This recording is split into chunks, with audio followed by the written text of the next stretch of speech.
such a pleasure to be here speaking for Open Access College once again. My name is Rachael Leahcar, and I want to first acknowledge that we meet here on the land of the Kaurna people, and I pay my sincerest respects to the elders past, present and emerging. So, I'm 28 years old, born and raised in Adelaide, South Australia. I'm a singer-songwriter, and I'm also studying a Bachelor of Disability and Developmental Education, which no one's ever heard of, and it's a bit of a mouthful, but it's at Flinders University, and I'm enjoying it all the same. So, this one, you might have noticed that I have a guide dog up here with me. I was diagnosed with a condition called retinitis pigmentosa at 6 months old. This is a genetic eye condition, and it's degenerative. So this means I have tunnel vision, short-sightedness, night blindness, and this will deteriorate over time. I now have under 5% of vision left, so please excuse me if I don't look up very often from this speech. It is very large on my phone, and I could possibly lose my place. So I started using a cane at 15 years old, and was very resistant at first. The last thing I wanted, of course, was to stand out, and I just wanted to blend in. It was high school, that awkward stage I'm sure we're all familiar with. But I soon realised the huge difference it made. Instead of getting dirty looks, when I bumped into people, I got helping hands. I turned a weakness into a strength and became proud of using it as a part of my identity. I've also been told before, you don't look blind. I'm not sure how a blind person is supposed to look, but there are many people in this world who have an invisible disability or going through hardship that we can't see. The important thing is to always be kind and never judge.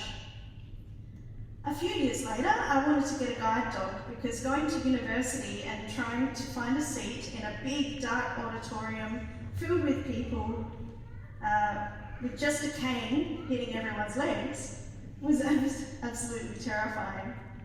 Plus, a guide dog is so much better company. While all this was happening, I was pursuing a career in music. I attended a music school and played the piano, flute, and guitar, as well as singing. I started singing at weddings and charity events, and even won a trip to Italy to sing on television over there. I auditioned for Australia's Got Talent and the X Factor, and didn't get anywhere at all. Finally, The Voice came along. I heard blind auditions, and I thought, oh, this is going to be the show for me, right? Somehow, I kept getting through and ended up coming third on the very first season. Some of you may not have even been born yet. I wanted to talk a little bit about my portrayal on this show. In the media, we see several stereotypes of disability displayed. There's the inspirational person who defies their disability, supposedly to do great things. There's the innocent person with disability who is naive and angelic. There's the bitter person who resents the world for their disability. And there's a few others, but the first two were my experience on The Voice, with the third happening sometimes behind closed doors. People would always tell me that I was inspirational for going on The Voice, despite being blind, and I would think to myself, that's weird, you don't need to see to sing. I thought being blind was as relevant to my musical ability as having blonde hair. However, I learned later that for some people, their disability or an obstacle in their life that may not appear relevant can very well stop them from participating in life. Sometimes our minds can be the biggest obstacle there is, and self-talk can be a very powerful thing. Some of you might not be aware that the name Rachael Leahcar is the same forwards and backwards. I started using this name because I admired artists like Pink, Lady Gaga, and Judy Garland, who all use stage names. My real last name backwards is Wamolatram, which is way too long for a CD cover. There's another reason why I started using this name, and it's a reason I only realised a couple of years ago. When I'm performing on stage, I have a different face. We all wear different faces in different contexts. We have the face we use for things like school, work, or church. There's the face we use with our friends, taking part in sport, music, and all things fun. I don't know if it's a different face. And lastly, there's the face we assume when we're alone. We take off the mask and we're completely bare. This face is just one part of ourselves, but I find it's the part and time we're most critical.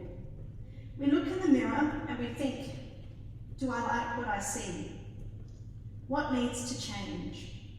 Will people accept me if I show the real me? I wanted to share that in my experience, how you see yourself is not all you are. It is just the tip of the iceberg, and there is always so much more to discover about yourself, and you will find that in life, there are defining moments when you will make choices. Some of these choices will lead you to extraordinary things. Others may lead to regrets. Just know that you can never fail as long as you try. You don't need to be the best, just try your best. And always focus on what you can do rather than what you can't. Tell yourself, I can do this. I am worthy. I make mistakes and that's okay. I have the right to be heard.